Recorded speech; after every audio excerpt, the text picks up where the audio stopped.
تھے بچے آ امو آ حسین کی صدائیں دیتے رہے مگر ظلم کا دل نہ پسیجا۔ امام حسین کا کردار۔ ان حالات میں بھی امام حسین نے دشمن کو نصیحت کی، انہیں اللہ کا خوف دلایا اور فرمایا کہ اگر تم مجھے پسند نہیں کرتے تو مجھے واپس جانے دو۔ مگر یزیدی لشکر کا مقصد صرف بیعتہ قتل تھا۔ امام حسین نے فرمایا، میں ظلم کے خلاف نکلا ہوں، امت محمد کی اصلاح کے لیے نکلا ہوں۔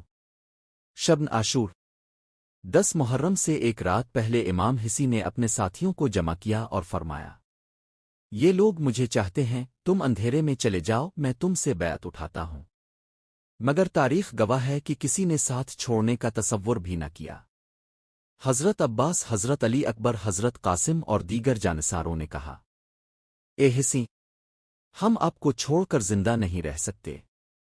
اومن عاشور قربانیوں کا دن 10 محرم الحرام کا سورج طلوع ہوا۔ ایک ایک کر کے امام حسین کے ساتھی میدان میں گئے اور شہادت کا جام نوش کیا۔ حضرت علی اکبر جو رسول اللہ سے شکل و سیرت میں مشابہ تھے شہید ہوئے۔ حضرت قاسم جن کی عمر ابھی کم تھی قربان ہو گئے۔ حضرت عباس پانی لانے گئے مگر بازو کٹ گئے، پھر بھی مشکیزہ نہ چھوڑا، آخرکار شہید ہو گئے۔ علی اصغر کی شہادت۔ امام حسین اپنے 6 ماہ کے بیٹے حضرت علی اصغر کو لے کر آئے اور فرمایا، اگر مجھ پر رحم نہیں تو اس بچے کو پانی پلا دو۔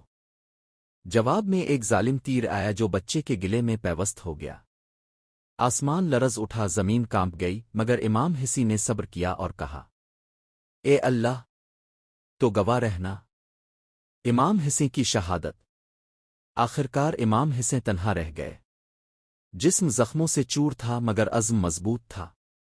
نماز پڑھی، اللہ سے مناجات کی اور میدان میں اترے۔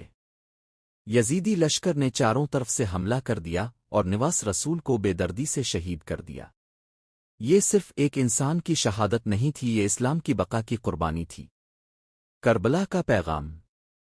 واقع کربلا ہمیں سکھاتا ہے کہ حق کے لیے جان دینا زندگی ہے، باطل کے ساتھ سمجھوتا موت ہے۔ صبر اور قربانی کبھی ضائع نہیں جاتے۔ حسین آج بھی زندہ ہیں کیونکہ ان کا پیغام زندہ ہے۔ نبی کریم نے فرمایا تھا، حسین مجھ سے ہے اور میں حسین سے ہوں۔ کربلا ہمیں ہر دور کے یزید کے خلاف کھڑے ہونے کا حوصلہ دیتی ہے۔ سلام ہو حسین پر، سلام ہو اہل بیت پر، سلام ہو کربلا کی قربانیوں پر۔ اللہ ہمیں واقع کربلا کے پیغام کو سمجھنے اور اس پر عمل کرنے کی توفیق عطا فرمائے۔ آمین۔